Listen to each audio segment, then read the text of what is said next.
একটি নতুন ভিডিও নিয়ে হাজির হয়ে গেছি আপনাদের মাঝে। আশা করি সবাই ভালো আছেন। আজ আমি রান্না করব খুবই জনপ্রিয় এবং লোভনীয় দুটি খাবার। আমরা বাঙালি যারা বাড়িতে এই খাবারটি সবাই রান্না করি, তবে একেকজন একেক প্রসেসে। আজকে দেখে নেওয়া যাক আমি কিভাবে রান্নাগুলো করছি।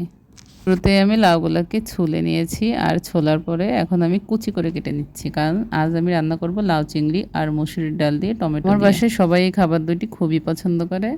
আরও কিছু রান্না করেছিলাম, তবে এক ভিডিওতে এত কিছু দেখানো সম্ভব না, তাই শুধু এই দুটো রান্না শুরু করার আগে আমি কাটাকাটি কমপ্লিট করে নিচ্ছি। আজকে যা যা রান্না হবে সমস্তটাই আমি একসাথে কেটে কুটে গুছিয়ে নিচ্ছি। রান্না করার আগে যদি কেটে গুছিয়ে নেওয়া যায় তাহলে আমার মনে হয় রান্নাটা খুবই সহজ হয় এবং কষ্টটাও অনেকটা কমে যায়। কাটাকাটি কমপ্লিট, এখন আমি রান্নাতে চলে যাব। তো কড়াই বসিয়ে দিয়েছি চুলায়। আমি ডালটা আগে থেকে সিদ্ধ করে রেখেছিলাম, আর ডালটা এখন আমি জাল হতে দেব।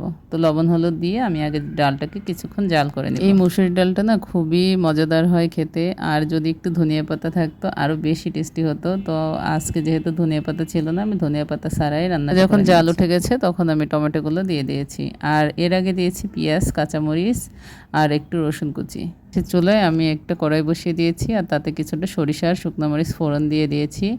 এখানে আমি লাউ চিংড়ি রান্না করব। চিংড়ি মাছও দিয়ে দিয়েছি আর কাঁচামরিচ। আমি এখানে লবণ হলুদ দিয়ে একটু চিংড়ি মাছটাকে ভাজা ভাজা করে নেব। চিংড়ি মাছটা ভাজা হয়ে যখন ঘ্রাণ বের হবে তখন আমি লাউগুলোকে দিয়ে দিব। রান্না করতে আমার খুবই ভালো লাগে, আর যদি কেটে কুটে গুছিয়ে রাখা যায় আগে থেকে, সময় থাকে হাতে, সেক্ষেত্রে রান্না করতে আমার কোনো কষ্ট হয় না। কড়াইতে দিয়ে কিছুক্ষণ নাড়াচাড়া করে আমি ঢেকে দিয়েছি, আর এই যে ডালটা হয়ে এসেছে এখন ফোড়ন দিব। ফোড়নের জন্য আমি আলাদা একটা কড়াইতে এখানে একটু জিরা ফোড়ন দিয়ে তার মধ্যে পেঁয়াজ আর রসুন কুচি দিয়ে ভেজে নিয়েছি। এখন আমি ফোড়নটা দিয়ে ডালটা নামিয়ে নিয়েছি। এখানে আমার লাউ ঘন্টটাও প্রায় হয়ে এসেছে। এই যে দেখেন কতটা সুন্দর লাগছে দেখতে, আর খেতেও দুর্দান্ত হয়েছিল। আশা করি মনোযোগ দিয়ে ভিডিওটি দেখেছেন, আর ভালো লাগলে অবশ্যই ভিডিওতে একটি লাইক করে দেবেন। এই রেসিপি দুটো কেমন লেগেছে অবশ্যই কমেন্ট করে জানাবেন। বাই।